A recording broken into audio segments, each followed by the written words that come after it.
जोहार दोस्तों, आप सबों का स्वागत है आज के इस नए वीडियो में। तो आप सभी को कैसे हैं? आशा करते हैं आप लोग अपने अपने घरों में सुरक्षित होंगे और अपना ध्यान दे रहे होंगे। तो मैं माफ़ी चाहूँगा कि मैं कई दिनों से लगभग 1-2 सप्ताह से मैं वीडियो अपलोड नहीं कर पा रहा था किसी कारणवश। पर मैं पूरी कोशिश करूँगा कि वीडियो मैं लगातार अपलोड करता रहूँ आप सबों के लिए, ताकि आप सभी कोई मुझसे हमेशा जुड़े रह सके। तो आज का वीडियो को चलिए शुरू करते हैं। जैसा कि आप सभी कोई मोबाइल में स्क्रीन में देख रहे हैं, यहाँ पे ट्रांसजेंडर का ये चित्र दिया गया है। ये चार जो चित्र दिए गए हैं, 4 ट्रांसजेंडर हैं।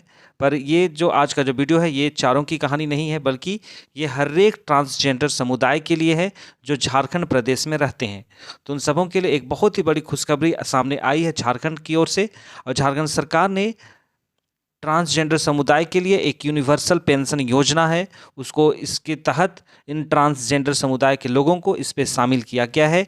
और जो मंथली जो आपका पेंशन मिलता है, अब इन ट्रांसजेंडर समुदाय के लोगों को भी ये पेंशन की सुविधाएं उपलब्ध कराई जा सकती है झारखंड सरकार के माध्यम से।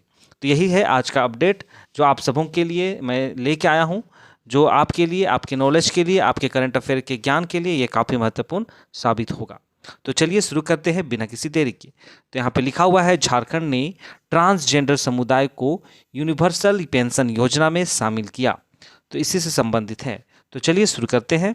जैसे ये भी कहा गया है कि जैसे आप सभी को जानते हैं कि जो ट्रांसजेंडर समुदाय के लोग होते हैं, उन लोगों को काफ़ी छुआछूत का, भेदभाव का, कई तरह के सामना उन लोगों को करना पड़ता है। उन लोगों को जीवन यापन करने के लिए बहुत सारी चुनौतियों का भी सामना करना पड़ता है। लेकिन यहाँ पे झारखंड सरकार इन सबों को एक सामाजिक समावेशन की दिशा में, मतलब सामाजिक समावेशन में बढ़ाने के लिए, इन सारे समुदाय को एकजुट करने के लिए, लोगों को हर एक जितने भी समुदाय हैं, चाहे पुरुष समुदाय हो, महिला समुदाय हो या ट्रांसजेंडर समुदाय हो, इन सबों को एक करने के लिए इस तरह की इस योजना को, इस समुदाय को शामिल किया गया है। ठीक है। तो वहीं पे झारखंड सरकार ने ट्रांसजेंडर व्यक्तियों को शामिल करने के लिए एक सार्वभौमिक पेंशन योजना का दायरा बढ़ा दिया गया है। मतलब जो भी पेंशन योजना दिए जाते हैं, अब झारखंड सरकार के माध्यम से इस ट्रांसजेंडर समुदाय के लोगों को ये पेंशन की योजना में शामिल कर लिया गया है। और नव क्रियान्वित मुख्यमंत्री राज्य सामाजिक सुरक्षा पेंशन योजना के तहत पात्र ट्रांसजेंडर लाभार्थी मासिक वित्तीय सहायता के हकदार होंगे। तो किसके तहत ये योजना के तहत? तो वो होगा आपका राज्य सामाजिक सुरक्षा पेंशन योजना के तहत इन समुदाय के लोगों को मासिक वित्तीय सहायता प्रदान की जाएगी। और यह जो परिवर्तनकारी पहल न केवल वित्तीय सहायता प्रदान करती है, बल्कि ट्रांसजेंडर समुदाय के लिए एकीकरण एवं सामाजिक सुरक्षा पर भी जोर दिया गया है। तो आप सबों को पता है कि इस समुदाय को अपना जीवन यापन करने के लिए बहुत सारी चुनौतियों का सामना करना पड़ता है। कई लोगों के द्वारा, जो आम जन हैं, पुरुष है, महिलाएं हैं, उन लोगों के द्वारा काफ़ी भेदभाव का सामना किया जाता है। उन लोगों के सुरक्षा पर हमेशा समस्याएं उत्पन्न होती है। लेकिन और आप लोग हर एक चौक चौराहा में देखिएगा, ट्रेन में देखिएगा, तो इन सारी जो ट्रांसजेंडर लोग होते हैं, उन लोगों को अपना जीवन यापन करने के लिए भीख मांगना पड़ता है। तो ये सारी चीज़ों से उन्हें छुटकारा मिले, इसलिए झारखंड सरकार के द्वारा यूनिवर्सल पेंशन योजना के माध्यम से मुख्यमंत्री राज्य सामाजिक सुरक्षा पेंशन योजना के तहत इन सारे लोगों को पेंशन के माध्यम से मासिक वित्तीय सहायता प्रदान की जाएगी। अब हम लोग देखेंगे जो ये पेंशन योजना लागू करने जा रही है सरकार, झारखंड सरकार, वो पात्रता क्या है, मतलब उसकी योग्यता क्या है कि कौन कौन ट्रांसजेंडर के लोग इस योजना का लाभ उठा सकते हैं। तो इसके पीछे का जो योग्यता रखा गया है वो है कि ट्रांसजेंडर जो व्यक्ति होंगे वो उनकी आयु 18 वर्ष या उससे अधिक होनी चाहिए। ठीक है। और उसके पास वैध मतदाता पहचान पत्र होना चाहिए। मतलब उन ट्रांसजेंडर के पास उनका अपना मतदाता वोटर आईडी कार्ड होना चाहिए।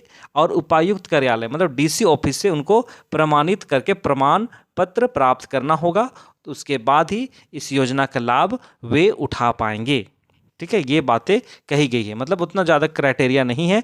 उन लोगों का बस 18 वर्ष से ऊपर उनकी आयु होनी चाहिए, उनके पास वोटर आईडी होना चाहिए और उपायुक्त कार्यालय से उसको प्रमाणन प्राप्त करना अनिवार्य है, मतलब अप्रूव्ड होना चाहिए। ठीक है। तो ये सारी बातें हैं।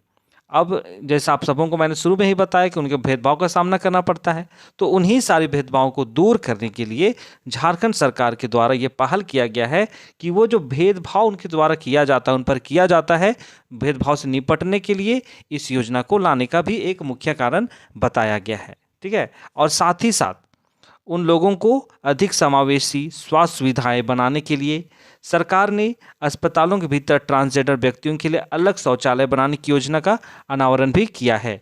इस कदम का उद्देश्य समानता और गरिमा के उद्देश्य को आगे बढ़ाते हुए एक सुरक्षित और आरामदायक वातावरण प्रदान करना है। तो इस योजना के माध्यम से सिर्फ पेंशन की बात यहाँ पे नहीं देखने को मिल पा रही है। अगर आप यहाँ पे देखते हैं तो उन लोगों के लिए बहुत सारी सामाजिक सुरक्षा की बात की गई है। सबसे बड़ी बात, अस्पताल में उन लोगों के लिए, ट्रांसजेंडर व्यक्तियों के लिए एक अलग शौचालय बनाया जाएगा और इसके द्वारा से उनका जो जीवन होगा समानता एवं गरिमा के साथ उनका व्यतीत होगा और उनका जो जीवन होगा वह सुरक्षित होगा, आरामदायक होगा। ये सारी बातों को भी ध्यान रखा गया है। मतलब स्वास्थ्य सुविधाएं, इन सारी हर एक चीज़ के पहलुओं पर खासा ध्यान दिया गया है। जहाँ पे उन लोगों को भेदभाव का सामना करना पड़ता है, उन सारी बातों से छुटकारा के लिए इस योजना के साथ साथ सामाजिक सुरक्षा का भी खासा ध्यान रखा गया है।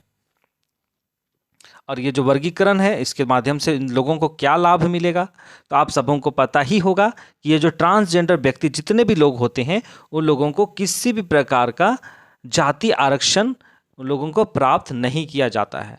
जाति आरक्षण श्रेणी के अंतर्गत वे नहीं आते हैं, उन्हें सिर्फ पिछड़ा वर्ग 2 के तहत लाभ प्राप्त होता है। ठीक है, और यह वर्गीकरण यह सुनिश्चित करता है कि उनकी अद्वितीय चुनौतियां और ज़रूरतों को पहचानते हुए उन्हें वह समर्थन मिले जिसके वे हकदार हैं। ठीक है, क्योंकि वे ट्रांसजेंडर जो बनते हैं वे अपनी इच्छा से बनते हैं, पर उनको बहुत सारे भेदभाव का सामना करना पड़ता है, बहुत सारी चुनौतियों का सामना करना पड़ता है। तो बहुत चीज़ें उन लोगों को जो सुविधाएं मिलनी चाहिए वे प्राप्त नहीं कर पाते हैं। तो ये सारी योजना के माध्यम से उनको यही लाभ होगा कि वे पिछड़ा वर्ग 2 में उनको को लाभ प्राप्त कराया जाएगा और बहुत सारी चुनौतियों में जो उन लोगों को सामना करना पड़ता है, जो वे हकदार हैं, वे सारी सुविधाओं को पाने का पर नहीं मिल पाता है, तो उनका ये समर्थन करेगी। ठीक है, इस योजना के तहत ये सारी बातें थी। तो आज का ये वीडियो है यहीं पे समाप्त मैं करने जा रहा हूँ। और जैसा कि ये ट्रांसजेंडर समुदाय के लिए बहुत ही बड़ी खबर है, इसके माध्यम से वे अपना जो जीवन शैली है उसको वे सुधार सकते हैं, क्योंकि वे लोग अधिक से अधिक वे चौक चौराहे में, रेलवे में वे वोट मतलब भीख मांगकर भी अपना जीवन यापन करते हैं। अगर उन लोगों को पेंशन की योजना प्राप्त होती है तो उन लोगों को सरकार की ओर से आर्थिक मदद के द्वारा उनको वित्तीय सहायता प्राप्त की जाएगी, जिसके माध्यम से उनका जीवन शैली में काफ़ी सुधार को देखने को मिल सकता है। तो ये सारी बातें थी आज के इस वीडियो में। तो वीडियो आप सबों को कैसा लगा, वीडियो आप सबों को नॉलेज देने बात लगी होगी तो वीडियो को लाइक कीजिएगा, वीडियो को शेयर कीजिएगा और जो लोग चैनल में नए हैं वे लोग चैनल को सब्सक्राइब कीजिए, बेल आइकन को प्रेस करिए ताकि वीडियो का हर एक नोटिफिकेशन आप सबों तक पहुँच सके। तो चलिए इसी के साथ मैं आज के इस वीडियो को मैं समाप्त करता हूँ। मिलते हैं एक नए वीडियो के साथ, तब तक अपना ध्यान दीजिए, सुरक्षित रहिए और सदा खुश रहिए। बहुत बहुत धन्यवाद।